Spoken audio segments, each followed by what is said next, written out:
Chapter 15. Returning home, the portal hummed with energy, its swirling light illuminating the dim forest as Ichigo, Orihime, and their friends stepped through. The sensation was disorienting, like being shoved into a tumble dryer and spun around before being spat out into the real world. Ichigo stumbled slightly as his feet hit solid ground, his balance still off in Orihime's smaller, more delicate body. "You okay?" Orihime asked, steadying him with a firm hand, her grip strong and sure in Ichigo's muscular frame. "Yeah," Ichigo grumbled, brushing himself off. "Just forgot for a second that I've got a lower center of gravity now." Renji snickered from behind them. "You've got a lot more than that to worry about, princess." "Keep talking, Renji," Ichigo muttered. "I dare you." The others stepped through the portal behind them, the comforting sight of Karakura town stretching out before them. The familiar skyline, the distant hum of cars, and the faint breeze of cool air were a welcome change from the alien dimension they had just left. For a moment, Ichigo and Orihime stood side by side, taking it all in. "We're home," Orihime said softly, a small smile tugging at her lips. Ichigo glanced at her and nodded. "Yeah, finally." The reunion with Ichigo's family was, predictably, a spectacle. As soon as they walked through the door, Yuzu came bounding down the stairs, her face lighting up at the sight of her brother, or what she thought was her brother. "Welcome home, Ichigo," she chirped, throwing her arms around him. Then she froze, pulling back to look at him more closely. Her brow furrowed. "Wait. Something's different about you." Ichigo, still unused to handling Orihime's soft voice, tried to respond as nonchalantly as possible. "Oh, nothing's different. Just tired." Yuzu tilted her head, studying him. No, you look prettier. And your hair is shinier." Karin appeared at the top of the stairs, her sharp eyes narrowing in suspicion. "What's going on?" she asked, crossing her arms. "You're acting weird, and why are you standing like that?" "I'm not standing weird," Ichigo snapped, only to wince as the words came out in Orihime's high-pitched tone. Yuzu gasped, her hands flying to her mouth. "Ichigo, Did you turn into a girl?" Ichigo groaned, pinching the bridge of his nose. "A long story, okay? Just don't freak out."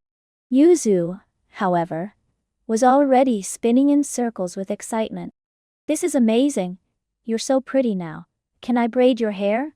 Oh, do you want to borrow one of my dresses?" "No," Ichigo barked, his face turning red. "Absolutely not." Karin, meanwhile, was smirking. "This is the best thing that's ever happened.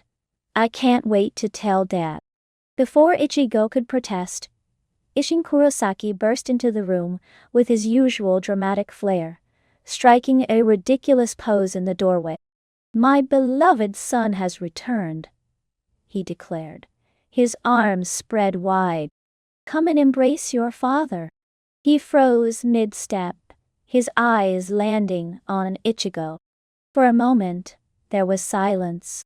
Then, Well, Ichigo, why do you look like Orihime?" Ichigo sighed. "It's a long story."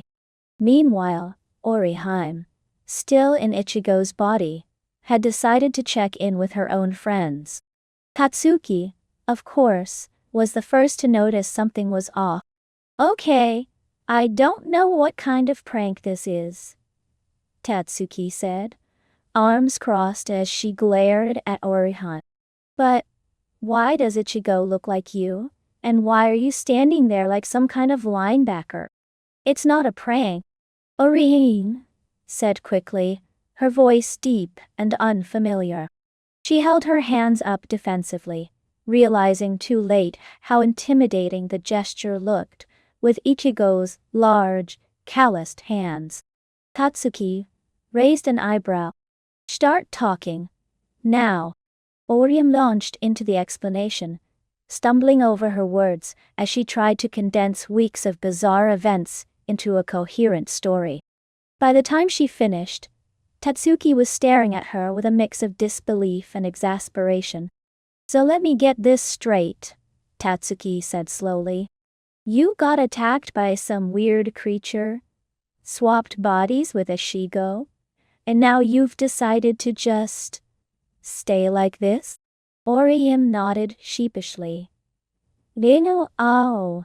Pretty much. Tatsuki sighed, rubbing her temples. You're lucky I've known you long enough to believe this kind of crazy nonsense.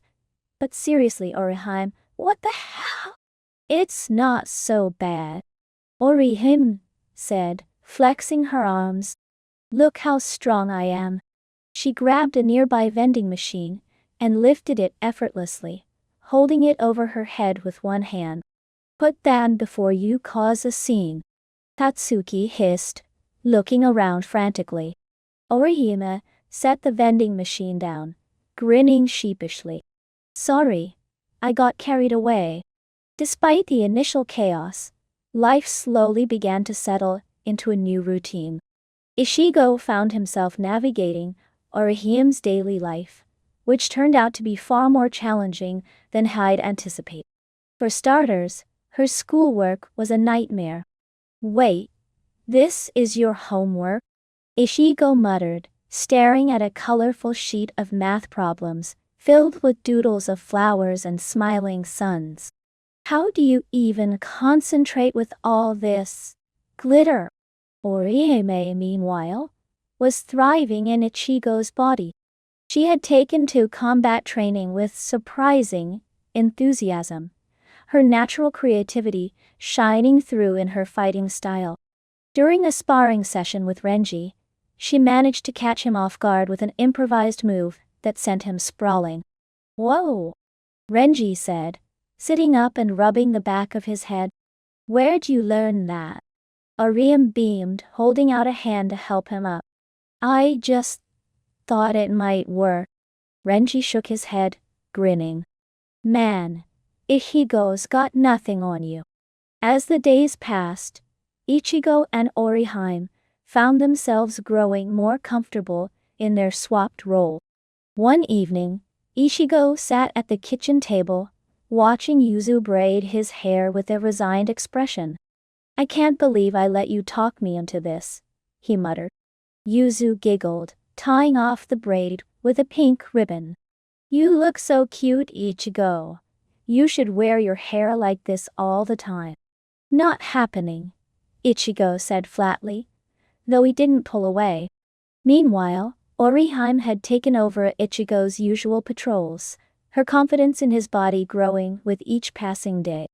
She found herself enjoying the strength and agility his form offered, and though the battles were challenging, she faced them with a newfound determination.